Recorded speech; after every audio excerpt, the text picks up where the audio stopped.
Hello, friend.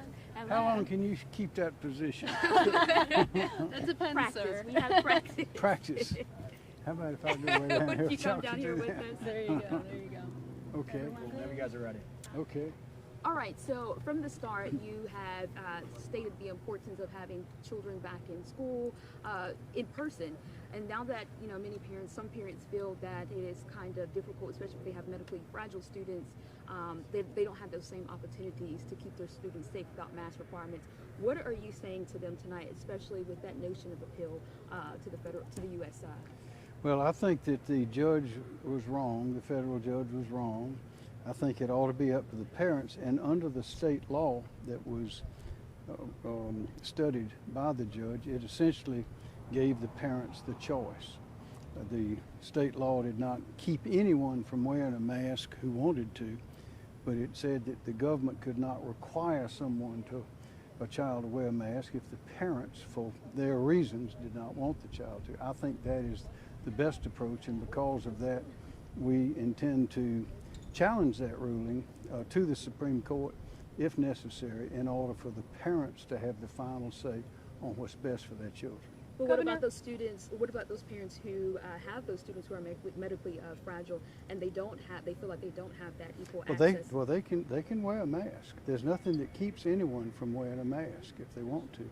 There's also nothing that we've urged the schools to use all the tools that they have, including disinfecting the classrooms, having more ventilation, having filters, doing work with the HVAC systems, to having the shields, to having the spacing, all of those things, as well as thermal checks. Some of the schools are using thermal checks where when the children come in, if they go through a screen, if they register a certain temperature, then they take them back and check them again. If it's too high, they send them home to get checked, to get tested, or to see a doctor.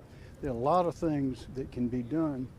We would encourage the schools to use all of them. But as far as a mandatory mask, the government telling parents who do not want their children to wear masks for their reasons, and they know their children best, we do not think that the government should require that, should Governor, mandate this that. specific lawsuit deals with the ADA, as she mentioned. Specifically focusing on this lawsuit, do you believe students with disabilities have equal protection under the law?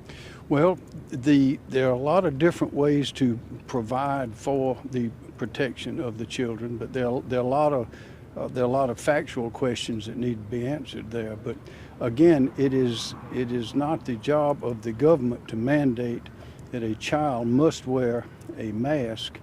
There are a lot of other ways to reach the same result. Many of the experts think it is not good for the government to mandate that over the considered wishes of the parents. And that's what, like what, sir? well, that is the state law is the one that essentially provided a parental choice. And we think that that's the way it ought to be. Just this week, the CDC cited 3 new studies that showed more COVID-19 cases in areas with schools that not requiring the mask policies.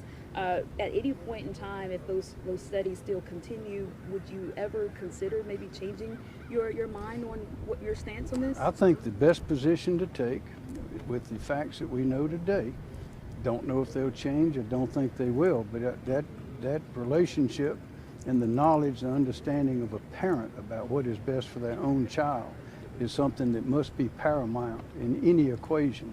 That's why I believe, as did the state legislature, that the law that they passed, which provided against mandates but allowed any parent who wanted their child to wear a mask to wear one, is the best procedure.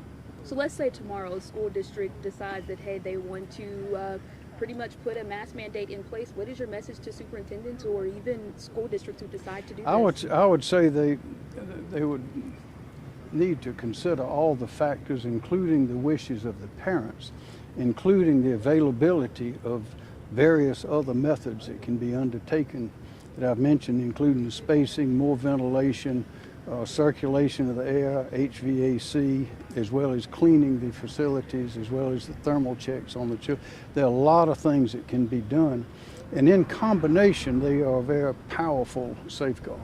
Great, guys, last question right here. Governor, according to the American Academy of Pediatrics, their data shows South Carolina is second in the whole country with children with COVID-19. we've spoken to parents, all of us, who are very concerned. What is your message to them, and what is your message to South Carolina families who just want to keep their kids safe? Well, everyone wants to keep their children safe, and there are a lot of ways to do that. And having a government mandate against the wishes of parents who understand what is best for their particular child is a forceful measure by the government that needs to be taken very, very carefully. And we believe, the legislature thought, and many of us agree, that no child should be required to wear a mask against the wishes of the parents.